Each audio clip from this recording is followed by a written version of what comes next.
নমস্কার বন্ধুরা, আশা করছি আপনারা সবাই খুবই ভালো আছেন।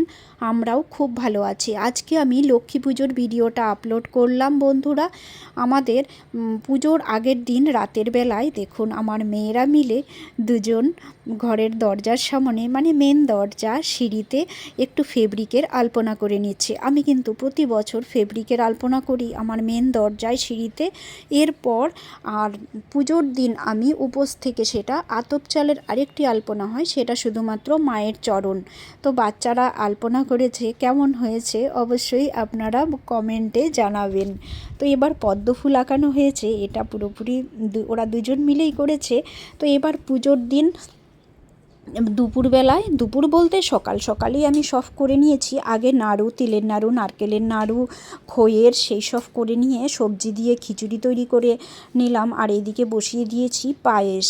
তো আসলে কি আমাদের লক্ষ্মী পুজোর দিন না উপোস থেকে সব করতে হয়, আর পুজোর আগে তৈরি করে রাখলে সেটা হয় না, উপোস থেকেই সব তৈরি করতে হয়।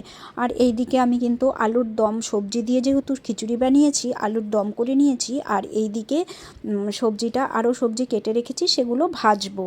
তো এইদিকে আবার পুজো রান্নাবান্নার কাজ শেষ করে এবার এসেছি পুজোর কাজে। পুজো বেদানা কেটেছি বলে আমার হাতগুলো, নখগুলো পুরো কালো হয়ে গিয়েছে। তো যাই হোক, পুজোর কাজে এসে পড়লাম। ঘড়িতে বাজে প্রায় 5টার মতো। তো এইদিকে আমার বড় মেয়েও আমাকে অনেকটা হেল্প করে দিয়েছে। সব কিছু ওইদিকে তৈরি করে নিয়ে এবার পুজোর কাজে বসবো।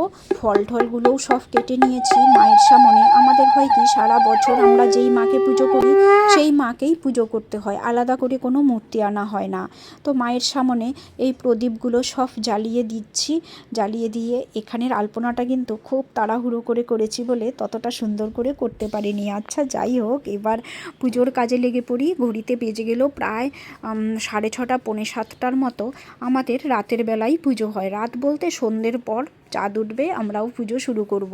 তো যদিও পূর্ণিমার সময় তো সন্ধ্যেই রাত চাঁদ উঠে যায়। তো এবার সব তৈরি করে নিলাম। দেখুন আমি লুচি, সুজি, তারপর ওইদিকে মিষ্টি সাজিয়ে দিলাম। এখানে মায়ের যে মেন ভোগ সেটাও দিয়ে দিলাম। এবার পুজো শুরু করব।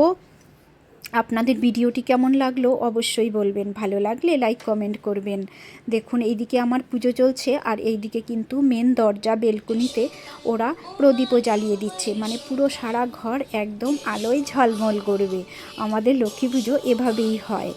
তো এইদিকে আমি পাঁচালি পরেই আমাদের পুজো করতে হয়, কোনো পুরোহিত মশাই দিয়ে আমরা পুজো করি না। তো এবার পুজো শেষ করব। পুজো শেষ করার পর মাকে প্রণাম করে নিলাম। সারা বছর মা যেন আমার ঘরে ধনধান্যে পরিপূর্ণ রাখে। এবার কর্পূরের একটু আরতি করতে হয়, সেই আরতিটা আমি মাকে করে নিয়ে সারা ঘরে আরতিটা করে নিলাম। একদম মেন দরজার থেকে শুরু করে পুরো ঘরে ঘুরে দেখালাম। এবার তো পুজো শেষ, এবার আমিও অল্প প্রদীপ জ্বালিয়ে নিলাম। এবার প্রসাদ খাওয়ার পালা, এক এক করে আসবে প্রসাদ খাবে।